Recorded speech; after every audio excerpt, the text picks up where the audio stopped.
Hello，大家好，又係我 Hello 啊。咁我諗大家去日本旅行之前都會煩緊一個問題，就係究竟買咩上網卡好呢？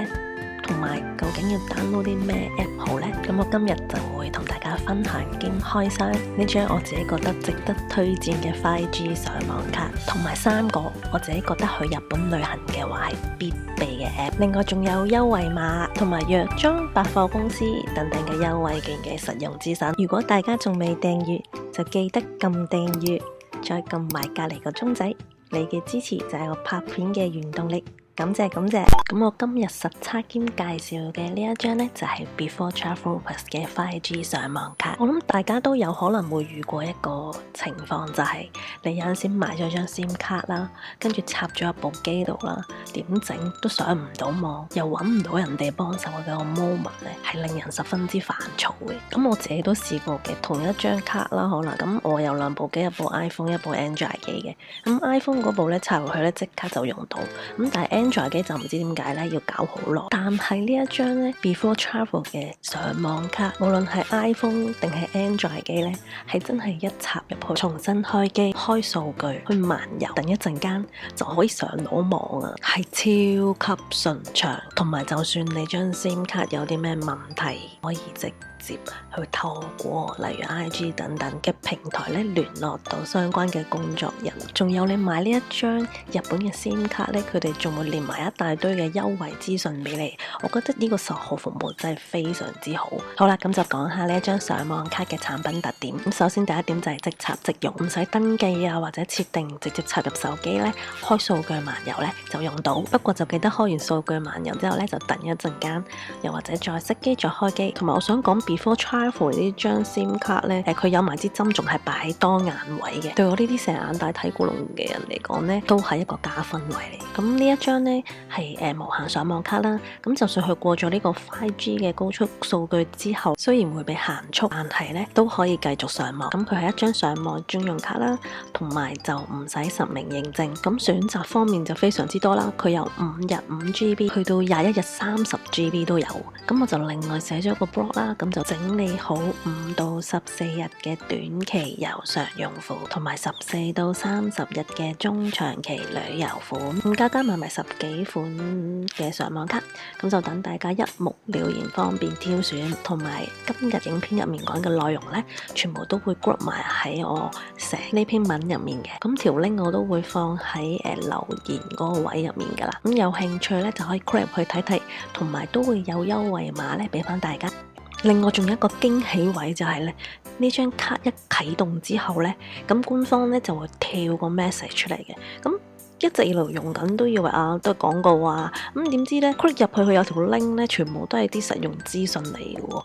咁就有電器鋪啦，又有藥妝啦，又有東奇啊百貨公司等等嘅優惠券呢，全部呢都整理好晒喺一個網頁入邊。換句話說，你只要 save 低呢條 link 咧，你就可以喺日本咧行到邊就用到邊，我覺得真係好方便。就 show 幾個 coupon 俾大家睇下，再撳埋粒呼喚客戶服務嘅掣，係會直接去到咧佢哋嘅 IG 度。佢哋嘅售後服務真係超級貼心又方便。咁我都有開個 speed test 咧，咁就測試佢哋嘅速度嘅。咁今次咧就除咗東京之外，仲有去到千葉同埋鎌倉同埋橫濱嘅。咁呢個我喺東京度，咁就咁睇 download 同埋 upload嘅速度咧，咁 download 就有125.76 Mbps， 咁就屬於高速嘅範圍嚟嘅，算快嘅。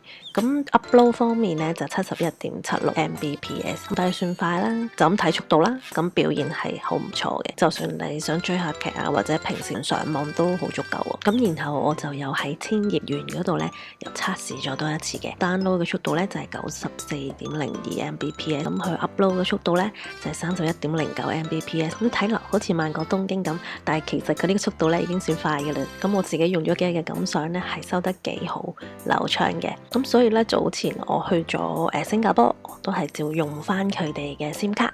咁包裝都一樣啦，啲針就擺喺當眼嘅位置。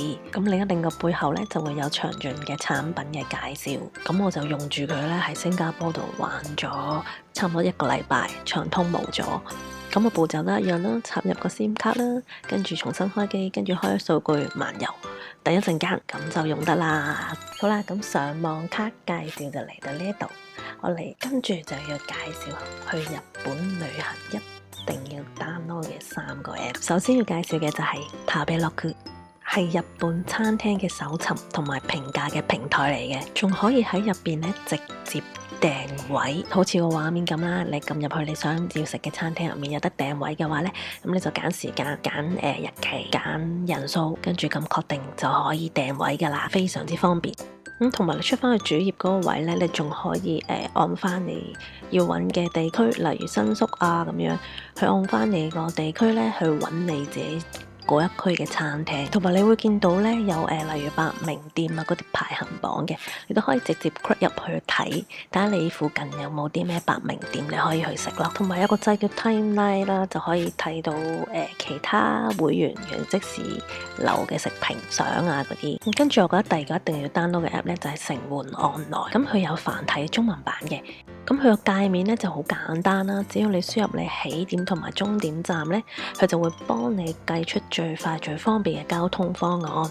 咁我呢邊就以東京去新宿為例，咁你會見到佢會彈咗幾個唔同嘅方案出嚟嘅，咁就通常就會揀第一嘅叫早安或者係最快、最平、最舒服就可以去到個目的地嘅路線。咁當然都可以睇埋其他路線啦。咁有啲路線可能耐少少，但係可能就轉小程車嘅，咁就可以揀嗰個咯。咁同埋你可以揀你嘅出發時間啦，同埋抵達時間啦，去搜尋路線嘅。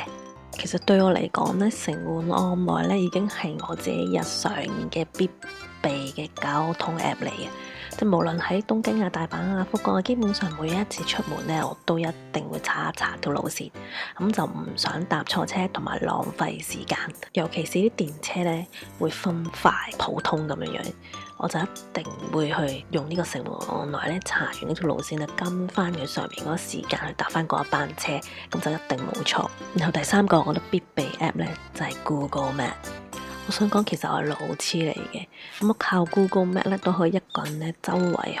咁 Google Map 咧除咗導航之外咧，例如你輸入一個景點啦，例如新宿咁樣，你碌落下面咧就會見到有啲關於新宿觀光景點嘅清單嘅喎。咁而家畫面上面頭一個顯示咧就係日本雜誌 Worka 嘅清單啦，咁你就可以 click 入去睇睇究竟 Worka 佢係有 mark 低邊幾個新宿嘅景點，就可以做參考。咁除此之外，當然係要揾路啦。咁例如我而家又係用翻呢個新宿同埋東京咧，就做例子。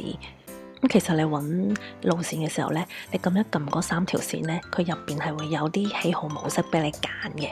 咁你會見到有最佳路線啦，我通常都會揀最佳路線嘅。咁入面又會有轉乘次數比較少啊，或者步行時間比較短啦，同埋你會見到有一個叫做設有無障礙設施嘅選項。咁當你拎住好多行李嘅時候咧，就建議你要揀呢一個設有無障礙設施呢一個選項，咁就會帶你去行啲有 lift 啊嗰啲咁嘅地方嘅。咁同埋咧，你撳入去之後，你會見到佢會話埋俾你聽邊一卡上車會比較近啲，邊一個出口出咧會比較近啲咁樣。你撳唔同嘅喜好模式咧，會顯示唔同嘅路線俾你嘅。咁係咪由 Google Map 就唔使用城門 online 呢？咁我自己咧兩樣嘢都會用嘅。咁 Google Map 咧係我完全唔知道究竟點樣去呢個地方嘅時候，我就會查咗先。跟住我知道究竟要係搭邊一個站落，大概係邊個位嘅時候咧，我就會再用城門 online 嗰度輸入起點同埋終點，咁再查多次。同埋臨出發之前咧，我都會睇多次嘅。咁主要係驚有延遲啦，咁就可以即時知道邊一條線先係最準確可以去到目的地嘅。咁同埋我都會用 Google Map 去揾嘢食嘅。咁例如喺個 Google Map 上面打新宿居酒屋、新宿拉麵，咁佢都會彈咗唔同嘅推介出嚟嘅。